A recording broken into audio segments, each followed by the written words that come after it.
अमरावती महानगरपालिकेला वारंवार निवेदन देऊन सुद्धा राम मंदिर, राजापेठ अंडरपास ते चिचफाईल रेल्वे स्टेशन ह्या रोडासाठी आणि राजापेठ राम मंदिर ते स्पोर्टिंग क्लब राजापेठ या रस्त्याचे वारंवार निवेदन देण्यात आले.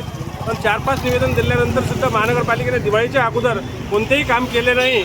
त्याचा निषेध करण्याकरता दिवाळखोर महानगरपालिकेचे दिवाळी या नावाने आम्ही एक आंदोलन सुरू केले आहे. आज पहिला टप्पा या आंदोलनाची सुरुवात चिचफाईल आणि राम मंदिर राजापेठ इथून केलेली असून आता पुढचा टप्पा 5 तारखेला रामपुरी कॅम्प, त्यानंतर 7 तारखेला साईनगर आणि त्याचप्रमाणे अदर हे आंदोलन असंच चालू राहून जोपर्यंत महानगरपालिका जे टेंडर कोटेशन केलेली कामं आहे ते व्यवस्थितपणे करून आणि झालेल्या ज्यावेळेस दुरुस्तीचे कामं आहे त्या ठेकेदारांवर कारवाई करत नाही तोपर्यंत हे आंदोलन चालू राहील अमरावती शहरामध्ये.